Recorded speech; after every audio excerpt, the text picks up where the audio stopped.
Hello વિદ્યાર્થી મિત્રો, શ્રી પંચતીર્થ વિદ્યાલય school of science દ્વારા પ્રસારિત અમારી યુટ્યુબ ચેનલ પંચતીર્થ સાયન્સમાં ધોરણ 11 અને 12 સાયન્સના ઓનલાઈન વિડીયો લેક્ચરમાં આપનું હાર્દિક સ્વાગત છે. વિદ્યાર્થી મિત્રો, અમારી ચેનલ પંચતીર્થ સાયન્સને લાઈક કરો, શેર કરો, સબસ્ક્રાઇબ કરો અને વધુ અપડેટ માટે બેલ આઇકન પર ક્લિક કરો. Thank you so much. વિષય રસાયણ વિજ્ઞાન, શ્રી પંચતીર્થ વિદ્યાલય, ધોરણ 11, ચેપ્ટર નંબર 3, એનો ભાગ 1. આજનો જે આપણું ચેપ્ટર તેનું નામ છે તત્વોનું વર્ગીકરણ અને ગુણધર્મોમાં આવર્તિતા, classification of elements and periodicity in properties. આ જે ચેપ્ટરનો જે આજે આપણે અભ્યાસ કરવાના છીએ તેમાં એક તસવીર એટલે કે ચિત્ર તમે પાછળ બેકગ્રાઉન્ડમાં જોઈ રહ્યા છો. તેમનું નામ છે ગેલન ટી બોર્ગ. આ એક વૈજ્ઞાનિક છે. તેમના મત મુજબ આવર્ત કોષ્ટક જે આપણે ભણવાના છીએ, આવર્ત કોષ્ટક રસાયણ વિજ્ઞાનમાં ખૂબ અગત્યની સંકલ્પના છે. સંકલ્પના એટલે કે એવી માહિતી કે જેના દ્વારા આપણે વિષયને ઊંડાણપૂર્વક સરળતાથી સમજી શકીએ. તો આવર્ત કોષ્ટક વિશે ગેલન ટી બોર્ગના મત મુજબ તેમનું કહેવું છે કે તે હંમેશા મદદરૂપ થાય તેવું છે. સંશોધનો માટે નવા રસ્તા સૂચવનારું અને રસાયણ વિજ્ઞાનને સંક્ષિપ્તમાં રજૂ કરનારું છે. એટલે કે જે કોઈ વિદ્યાર્થી આવર્ત કોષ્ટક યાદ કરી લેશે અને એના વિશે જો તેમની જોડે જ્ઞાન હોય તો તે હંમેશા રસાયણ વિજ્ઞાન ભણવામાં તેમને મદદરૂપ થશે અને સાથે સાથે સંશોધન માટે નવા રસ્તા સૂચવનારું છે. અને આ જે રસાયણ વિજ્ઞાન જે વિષય છે ને, ખૂબ ડીપમાં એને એકદમ ટૂંકમાં સમજાવનારું જો હોય તો એ વિષય છે આવર્ત કોષ્ટક. ગેલન ટી બોર્ગ અમેરિકાના વૈજ્ઞાનિક હતા. એટલે કે Glenn T Seaborg was an American scientist whose involvement in synthesis એટલે કે સંશ્લેષણ, ડિસ્કવર શોધવું, ઇન્વેસ્ટિગેશન એટલે કે તપાસ કરવી કે 10 ટ્રાન્ઝિશન એલિમેન્ટ્સ એટલે કે એમને 10 ટ્રાન્ઝિશન એલિમેન્ટ એટલે કે તત્વો ને સંશ્લેષણ કર્યા હતા, શોધ્યા હતા અને શોધખોળ કરી હતી. તે બદલ તેમને 1951માં નોબેલ પ્રાઇઝ રસાયણ વિજ્ઞાનમાં પ્રાપ્ત થયું હતું. હવે આ જે વૈજ્ઞાનિક છે એમને 10 તત્વો, સંક્રાંતિ તત્વોનું સંશોધન કર્યું હતું. તો કયા 10 સંક્રાંતિ તત્વો હતા તો એ આપણે જોઈએ તો Glenn T Seaborg was a principal or co discover એટલે કે મુખ્ય સંશોધનકર્તા અથવા સાથી સંશોધનકર્તા તરીકે 10 તત્વોનું સંશોધન કર્યું હતું.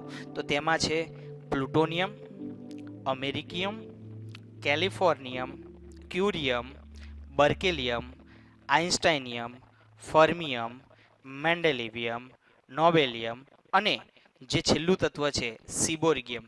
એ તો તે જીવતા હતા ત્યારે જ એમના સન્માનમાં 106 નંબરનું તત્વ તેમના માનમાં આપવામાં આવ્યું હતું. જો પ્રિન્સિપલ અને કો ડિસ્કવર કોને કહેવાય? પ્રિન્સિપલ એટલે મુખ્ય સંશોધન કરતા.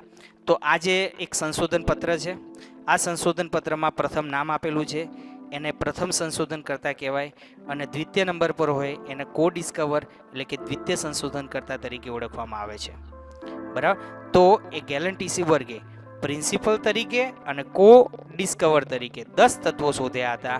અને આ તત્વો આવી રીતે યાદ રાખવાના છે. પ્લુટોનિયમ, પછી એના શોર્ટકટ આવી છે ACBCEFMN અને સીબોર્ગિયમ એમનું પોતાનું નામ. એટલે આવી રીતે તો પ્લુટોનિયમ A એટલે એમેરિકિયમ, C એટલે ક્યુરિયમ, B એટલે બર્કેલિયમ, C એટલે કેલિફોર્નિયમ, E એટલે આઇન્સ્ટાઇનિયમ, F એટલે ફર્મિયમ, M એટલે મેન્ડેલિવિયમ, N એટલે નોબેલિયમ. આ જે ટોટલ 9 તત્વો અને એક 10મા નંબરનું તેમના પોતાના જ નામનું સિબોર્ગિયમ, એમનું 10નું સંશોધન એમને પોતે જ કાર્ય કર્યું હતું અને એ બદલ એમને 1951માં નોબેલ પારિતોષિક મળ્યો હતો. મિત્રો, અહીંયા ખાસ યાદ રાખવાનું છે, સાલ આપણા માટે બહુ જરૂરી નથી, આપણા માટે માહિતી અને એની પાછળનું વિજ્ઞાન એ આપણે જરૂરી છે.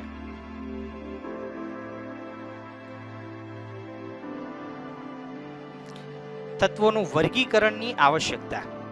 તો પહેલા તો વર્ગીકરણ અને એની આવશ્યકતા શા માટે છે તત્વોની. તો પહેલા આપણે એક નાની એક વસ્તુ માહિતી લઈએ કે જો તમે ધોરણ 11માં અત્યારે હવે રિસેન્ટલી આવ્યા છો તો સૌથી પહેલાં તો તમને એવું કહેવામાં આવે ફોર્મ ભરો, ફોર્મ ભર્યા પછી એની વિગતો આપો. તો વિગતમાં એક લખવાનું આવે કે કયો વિષય લીધો, ગણિત લીધું, પછી આપણે ગણિત સિવાય તમે બાયોલોજી સબ્જેક્ટ લીધો છે એટલે કે જીવ વિજ્ઞાન લીધું છે, કયો વિષય લીધો છે એનું વર્ગીકરણ કરવામાં આવે છે અને એના આધારે વિભાગ પાડવામાં આવે છે કે ભાગ 1, ભાગ 2, વિભાગ એ, વિભાગ બી, એ અથવા બી ડિવિઝન આપવામાં આવે છે. અને આ ડિવિઝન શા માટે આપવામાં આવે છે? તો બધા છોકરાઓ એક જ ક્લાસમાં બેઠા હોય તો કોઈને ખબર ના પડે કે કયો ગણિતનો વિદ્યાર્થી છે, કયો જીવ વિજ્ઞાનનો વિદ્યાર્થી છે. તો એના વિદ્યાર્થીની પસંદગી તો વર્ગીકરણ કર્યા પછી જ થાય છે. એટલે વર્ગીકરણ સૌથી અગત્યનું માહિતી છે.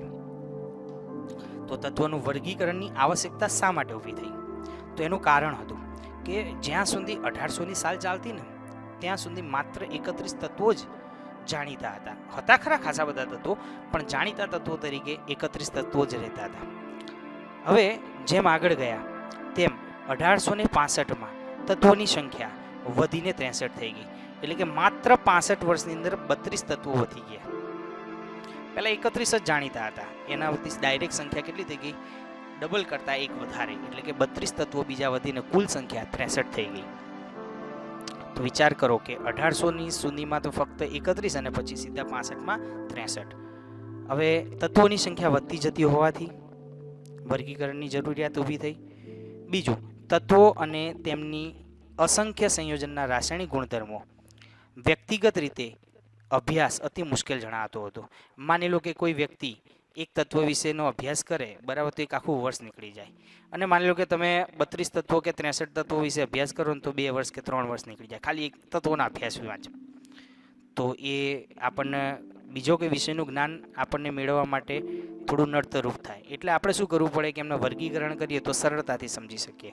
એટલે વર્ગીકરણની શા માટે જરૂરિયાત ઊભી થઈ? બીજું કે આ મુશ્કેલીનો માંથી માર્ગ કાઢવા માટે વૈજ્ઞાનિકોએ તત્વોનું વર્ગીકરણ કર્યું. જો અત્યારે હાલ આપણે જોઈએ તો કોરોના વાયરસ જે આવી ગયો છે, એ કોરોના વાયરસમાંથી બહાર કાઢવા માટે વૈજ્ઞાનિકો સંશોધન કરી દવાઓ બનાવી રહ્યા છે. એટલે જ્યારે કોઈ મુશ્કેલી આવે એટલે વૈજ્ઞાનિકો એમનું પોતાનું કાર્ય ચાલુ કરી દે છે. તો જ્યારે તત્વોની સંખ્યા વધતી જતી હતી તો એનું વર્ગીકરણની જરૂરિયાત ઊભી થઈ, તો વૈજ્ઞાનિકોએ એનું વર્ગીકરણ કરવાનું શરૂ કર્યું. તો આ વર્ગીકરણ માત્ર તત્વોના રાસાયણિક ગુણધર્મો સમજાવવા જ નહીં, પણ નવા તત્વોની આગાહી માટે પણ મદદરૂપ થયું. એટલે તમે એવું ના સમજો કે વર્ગીકરણથી ખાલી એના રાસાયણિક ગુણધર્મો જ સમજી શકાયા. એવું પણ થયું કે જ્યાં તત્વો ન હતા, શોધાયા ન હતા, અને એના વિશે આગાહી પણ કરી શકાય. એટલે આ એની તત્વની વર્ગીકરણની એક ફાયદો પણ ગણી શકાય કે નવા તત્વોની આગાહી પણ થઈ શકે. અત્યારે હાલ આપણે ટોટલ 118 તત્વો જાણીએ છીએ. આપણા આવર્ત કોષ્ટકમાં, આધુનિક આવર્ત કોષ્ટકમાં ત્યારે 118 તત્વો છે. એમાંના 92 તત્વો કુદરતી રીતે મળી આવે છે. એટલે કે આપણને ડાયરેક્ટ નેચર, એટલે કે બહારથી જ આપણે અહીંથી ઘરથી બહાર નીકળીએ અને જોતા જઈએ તો આ બધા જ 92 તત્વો આપણને મળી આવે છે. પરંતુ એમાંના બાકીના જે 118 છે એમાંના બાકીના 26 તત્વો સંશ્લેષિત માનવ નિર્મિત છે, મનુષ્ય દ્વારા સંશ્લેષિત છે. એટલે મનુષ્યએ આ 26 તત્વો બનાવ્યા છે. હવે તમને થતું હશે કે તત્વો કેવી રીતે બનાવવા, તો એનું એક ઉદાહરણ આપું. સૂર્ય છે, સૂર્યની અંદર એક પ્રક્રિયા થાય છે. એ પ્રક્રિયાનું નામ છે તાપ ન્યુક્લિયર સંલયન પ્રક્રિયા. તો 2 હાઇડ્રોજનના પરમાણુ ભેગા થઈ અને હિલિયમનું નિર્માણ કરે છે. તો તમે જો કે 2 હાઇડ્રોજનના તત્વોમાંથી હિલિયમ તત્વ બન્યું, તો એ કુદરતી રીતે બન્યું છે. તો એવી જ રીતે મનુષ્યએ શું કર્યું કે જે કુદરતમાં અસ્તિત્વ ધરાવતા તત્વો હતા એમાંથી લઈ અને નવા તત્વોનું નિર્માણ કર્યું. એવા નવા તત્વો કેટલા જ શોધે? એમને 26 તત્વો માનવ સર્જિત છે. હાલમાં હજુ નવા તત્વોના સંશોધન માટે અથવા સંશ્લેષણ માટે પ્રયત્નો ચાલુ જ છે. એટલે જેટલા નવા તત્વો શોધી શકાય એટલા પ્રયત્નો ચાલુ જ છે. એટલે આ બધી જે વસ્તુ હતી એના માટે વર્ગીકરણની જરૂરિયાત ઊભી થઈ. હવે આ વર્ગીકરણની સૌ પ્રથમ શરૂઆત એટલે કે એનો ઇતિહાસ જોઈએ તો આવર્ત કોષ્ટકના વિકાસનો ઇતિહાસ. તો જે આવર્ત કોષ્ટક કેવી રીતે વિકસ્યું, ભૂતકાળમાં કોને કયા કાર્યો કર્યા એના વિશે થોડો અભ્યાસ જોઈશું. તો સૌ પ્રથમ ઈસવીસન 1800માં જર્મન વૈજ્ઞાનિક, એમનું નામ હતું જ્હોન ડોબરેનર, એટલે તત્વોના ગુણધર્મોનો વલણો વિશે વિચાર્યું. એટલે ગુણધર્મો વિશે સૌ પ્રથમ જ્હોન ડોબરેનર નામના વ્યક્તિએ જોયું અને પછી એનો અભ્યાસ કર્યો અને એને આધારે એમને ઈસવીસન 1829માં તેમને ઘણા તત્વો અને તેમના ભૌતિક અને રાસાયણિક ગુણધર્મોના આધારે એક શબ્દ આપ્યો, ત્રિપુટીમાં ગોઠવ્યા. તો ત્રિપુટીમાં જે ગોઠવવાની સૌ પ્રથમ શરૂઆત કોને કરી? જ્હોન ડોબરેનરે. એટલે એમનો જે નિયમ છે એના ત્રિપુટીના નિયમ તરીકે ઓળખવામાં આવે છે. એટલે ડોબરેનરે જે નિયમ શોધ્યો એ નિયમને ત્રિપુટીના નિયમ તરીકે પ્રચલિત થયો. હવે ત્રિપુટી કઈ લીધી? લિથિયમ, સોડિયમ અને પોટેશિયમ.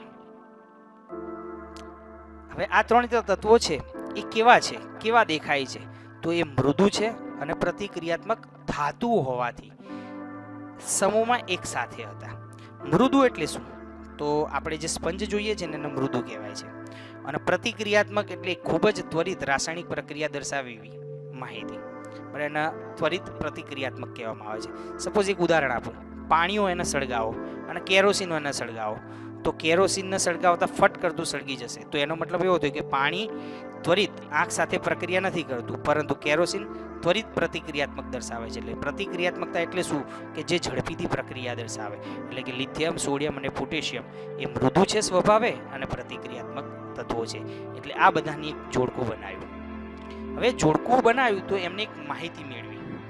તો ડોબરેનરે નોંધ્યું કે આ તત્વોનો કયો શબ્દ? પરમાણુ ભાર.